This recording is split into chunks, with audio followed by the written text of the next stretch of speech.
الحمد للہ وکفا وسلام علی عبادہ الذین اصطفیٰ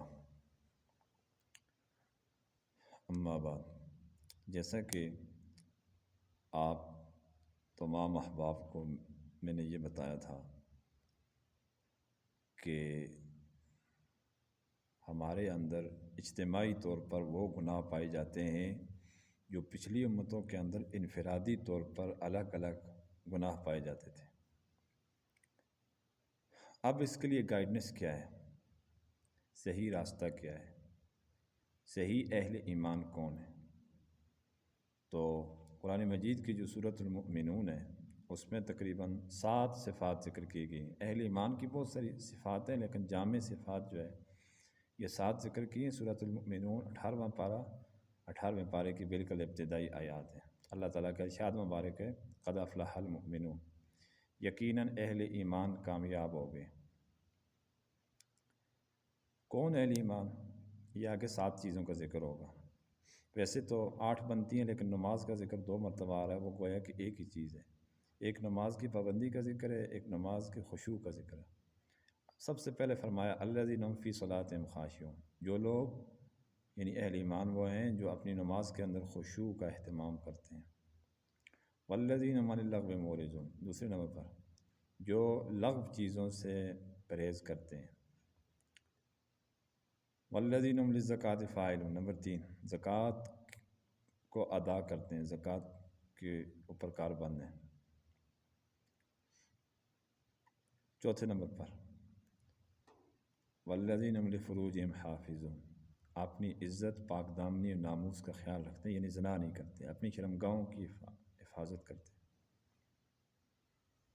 ہاں، جو ان کے ملک کے اندر باندیاں ہیں، یہ پہلے زمانے میں ہوتی تھی، اب نہیں ہے، تو ان کے ساتھ بغیر نکاح کے یعنی مباشرت کرنے میں کوئی حرج نہیں ہے۔ یاد رکھیے یہ اب حکم نہیں رہا، یہ ختم ہو گئے۔ اقوام متحدہ کی طرف سے غلام باندی کے اوپر پابندی لگی ہوئی ہے۔ شاہ ولی اللہ رحمۃ اللہ علیہ کے زمانے تک تھا، اس کے بعد جو ہے چونکہ دجالی فتنہ قرب قیامت کا زمانہ ہے تو اس میں جو ہے ان تمام چیزوں کے اوپر پابندی لگ چکی ہے کہ کوئی ملک والا کسی دوسرے ملک والے کو غلام اور باندی نہیں بنا سکتا۔ یہ اقوام متحدہ کا قانون بنا ہوا تھا۔ بہرحال 4 چیزیں ہو گئیں۔ والذین هم لاماناتہم وعہدہم راعون، 5ویں چیز جو اپنے وعدوں کی اور لوگوں کی رکھی ہوئی امانتوں کا خیال رکھتے ہیں، پاس رکھتے ہیں۔ تقریباً 8 چیزیں بن رہی ہیں۔ پھر فرمایا والذین هم علی صلواتہم یحافظون، جو اپنی نمازوں کی پابندی کرتے ہیں۔ نماز کے خشوع اور چیز ہے، نماز کی پابندی اور چیز ہے۔ پھر آخر میں فرمایا اولئک هم الوارثون، یہی لوگ جنت الفردوس کے وارث کہلائیں گے۔ تو یہ اہل ایمان کی صفات ہے، صفات حمیدہ ہیں، عمدہ صفات ہیں۔ ہم سب کو محاسبہ کر کے یہ صفات اپنے اندر کسی طرح پیدا کرنی چاہیے۔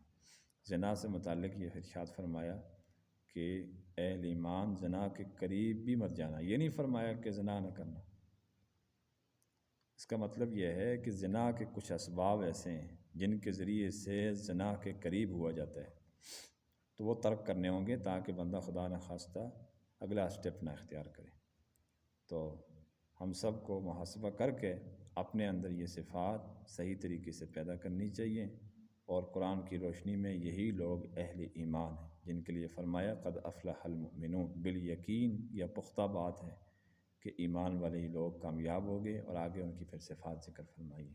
یہ صفات اور بھی بہت ساری صورتوں کے اندر آتی ہیں، میں انشاءاللہ ان کی تفصیلات اپنی اپنی جگہ پر ذکر کرتا رہوں گا۔